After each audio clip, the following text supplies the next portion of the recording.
Car పార్టీలో కవిత కల్లోలం ఇప్పట్లో ఆగేలా కనిపించడం లేదు. పార్టీలో పరిస్థితులు బాలేవంటూ అధినేత కేసీఆర్కు లేఖ రాసి సంచలనం సృష్టించిన ఎమ్మెల్సీ కవిత చిట్చాట్ల పేరుతో పొలిటికల్ సెన్సేషన్గా మారిపోయారు. రోజు రోజుకు డోస్ పెంచుతూ తెలంగాణ ప్రజలకు పక్కా పొలిటికల్ థ్రిల్లర్ చూపిస్తున్నారు. తాజాగా హైదరాబాద్లోని బంజారా హిల్స్లో 2 అంతస్తుల తెలంగాణ జాగృతి కార్యాలయాన్ని ప్రారంభించారామె.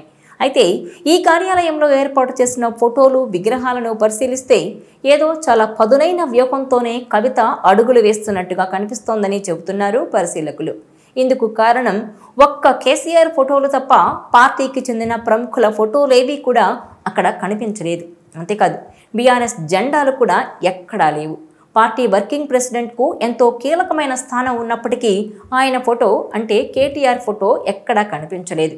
అదేవిధంగా పార్టీ మరో నాయకుడు హరీష్ రావు ఫోటో కానీ, స్థానిక నేతల ఫోటోలు కానీ ఎక్కడా లేవు. తన ఫోటోతో పాటు కేసీఆర్ ఫోటోను మాత్రమే తెలంగాణ జాగృతి కార్యాలయంలో ఏర్పాటు చేశారు కవిత.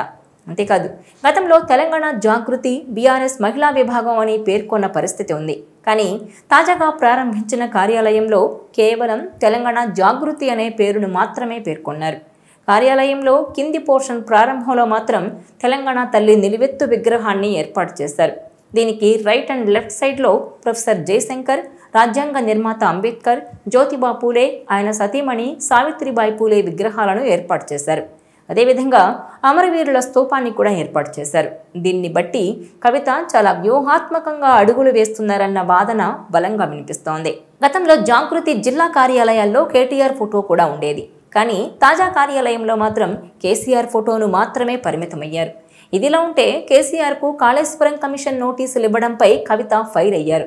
ఈ నెల 5న కేసీఆర్ కమిషన్ ముందు హాజరవనున్నారు. ఈ నేపథ్యంలో 4వ తేదీన భారీగా నిరసనలు చేపట్టాలని కవిత నిర్ణయించారు. అయితే ఈ నిరసనలేవి కూడా బీఆర్ఎస్ తరపున ఆమె పిలుపునివ్వలేదు. తెలంగాణ జాగృతి తరపునే నిరసనలకు పిలుపునిచ్చారు. ఆమె ఎక్కడికి వెళ్లినా బీఆర్ఎస్ నేతలు స్వాగతించడం లేదు. కనీసం సమావేశం అయ్యేందుకు రావడం లేదు. పూర్తిగా సొంత క్యాడర్ అనుచరులతోనే ప్రస్తుతానికి కార్యక్రమాలు నిర్వహిస్తున్నారు. కేసీఆర్కు నోటీసులు ఇస్తే కేటీఆర్ ఓ ట్వీట్ వేసి సర్దుకున్నారని, అదే కేటీఆర్కు ఏసీబీ నోటీసులు వస్తే మాత్రం ధర్నాలకు పిలుపునిచ్చారని కవిత 2 రోజుల కిందట వ్యాఖ్యానించారు. ఇప్పుడు కేసీఆర్ కోసం ఆమె రంగంలోకి దిగారు. కేసీఆర్కు నోటీసులు ఇవ్వడం దుర్మార్గమని ఆరోపిస్తున్నారు. కవిత నిరసనల వ్యవహారం బీఆర్ఎస్లోనూ ఇప్పుడు హాట్ టాపిక్గా మారింది.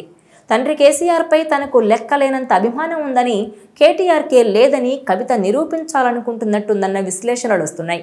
ఈ క్రమంలో ఈ నోటీసుల వ్యవహారాన్ని అడ్వాంటేజ్గా తీసుకున్నారని అంటున్నారు. 4వ తేదీన ఆమె పిలుపు మేరకు ఎంతమంది నిరసనలు చేస్తారన్న దాన్ని బట్టి క్షేత్రస్థాయిలో ఆమె బలం ఎంతుందో అర్థం చేసుకోవచ్చు. ఇక కేసీఆర్ కోసం చేస్తున్నప్పటికీ ఈ నిరసనల్లో బీఆర్ఎస్ క్యాడర్ పాల్గొనే అవకాశం లేదన్న అభిప్రాయం వ్యక్తమవుతోంది. ఇదిలా ఉంటే కవిత మాట్లాడినప్పుడల్లా ఆమెకు షోకాజ్ నోటీసులు జారీ చేస్తారు, బీఆర్ఎస్ నుంచి సస్పెండ్ చేస్తారు అని సోషల్ మీడియాలో ప్రచారం చేస్తున్నారు. కానీ అలాంటి సూచనలేవీ లేవు. పైగా కేసీఆర్ ఫోటోతోనే కవిత రాజకీయం చేస్తున్నారు. కేసీఆర్, ప్రొఫెసర్ జయశంకర్ ఫోటోలతోనే జాగృతి కొత్త కార్యాలయాన్ని ప్రకటించారు. కేసీఆర్పై ఏగవాళితే సహించేది లేదన్నారు. అంతేకాదు కేసీఆర్కు బీఆర్ఎస్ ఎంతో జాగృతి కూడా అంతేనని తేల్చారు. ఇక తన రాజకీయ పోరాటం విషయంలో చాలా స్పష్టంగా ఉన్న కవిత తెలంగాణ జాగృతిని రాజకీయ పార్టీగా మార్చబోతున్నారని తెలుస్తోంది. పూర్తి స్థాయిలో రాజకీయ పార్టీగా ప్రకటించే ముందే ఆమె దాన్ని ఓ పోరాట సంస్థగా ప్రజల్లోకి తీసుకెళ్తున్నారు. ప్రస్తుతానికి బీఆర్ఎస్ నీడలోనే ఉంచుతూ సరైన సమయం కోసం ఎదురు చూస్తున్నారని చెబుతున్నారు. కేసీఆర్ ఆశీస్సులు తనకు ఖచ్చితంగా ఉంటాయని, ఆయన మార్గనిర్దేశకత్వంలోనే పోరాటం ఉంటుందని కవిత సంకేతాలిస్తున్నారా అన్న అభిప్రాయాలు వ్యక్తమవుతున్నాయి. ప్రస్తుతం కేసీఆర్ బీఆర్ఎస్ను పూర్తిగా కేటీఆర్కు అప్పగించారు. ఆయన రోజువారీ వ్యవహారాలు చూడటం లేదు. ఇప్పుడు కవిత ఇష్యూతో ఆయన మరింత మనస్తాపానికి గురయ్యారట. రాజకీయం కోసం తన బిడ్డల మధ్య చిచ్చు పెట్టి తానొకరికి దూరం కావాలని అనుకోవడం లేదని, కవిత అంటే ఆయనకు ప్రత్యేక అభిమానం ఉందంటూ తెలుస్తోంది. అందుకే ఇప్పటి వరకు చర్యలు తీసుకోవడం లాంటివి చేయలేదట. చేస్తారని కూడా అనుకోవడం లేదన్న టాక్ ఉంది. జాగృతి అనేది ఇంకా రాజకీయ పార్టీగా మార్చలేదు కాబట్టి పార్టీకి వ్యతిరేకం కాదని చెప్పుకోవచ్చు అంటున్నారు. కానీ ఇవాళ కాకపోతే రేపైనా వాస్తవాన్ని అంగీకరించక తప్పదు. అందుకే కేసీఆర్ రాజకీయంగా రిటైర్మెంట్ తీసుకొని పరోక్షంగా 2 పార్టీలకు గౌరవాధ్యక్షుడిగా నేరుగా లేదంటే పరోక్షంగా ఆయన వ్యవహరించొచ్చని భావిస్తున్నారు. చాలా కాలంగా పార్టీని నడిపించే బాధ్యతను కేటీఆర్కి ఇచ్చిన పెద్దగా మార్పు లేదంటున్నారు. వర్కింగ్ ప్రెసిడెంట్గా ఆయన పాత్ర ప్రభావం తక్కువగానే ఉందని, పైగా నేతల్ని కాపాడుకోలేకపోతున్నారన్న టాక్ కూడా ఉంది. సొంత పార్టీలో కొంతమందిని ప్రోత్సహిస్తూ మరికొంతమందిని దూరం చేసుకుంటున్నారన్న విమర్శలున్నాయి.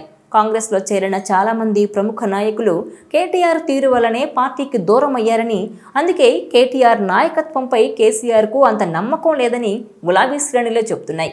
ఇదిలా ఉంటే కాళేశ్వరం కమిషన్ ఎదుట హాజరైన తర్వాత కేసీఆర్ అమెరికా వెళ్లే అవకాశం ఉంది. ఆయన 5-6 నెలల పాటు అక్కడే ఉంటారని, అప్పుడు బీఆర్ఎస్ రాజకీయం, అలాగే కవిత, కేటీఆర్, హరీష్ రావులు ఏం చేస్తారన్నది చర్చనీయాంశంగా మారింది. మరి అప్పుడు ఆ గట్టు నుండేదెవరు, ఈ గట్టుకొచ్చేదెవరు అన్నది తేలుతుందంటున్నారు. చూడాలి మరి గులాబీ పార్టీలో ఏం జరుగుతుందో. ఈ వీడియో మీకు నచ్చినట్లయితే please share, like and subscribe.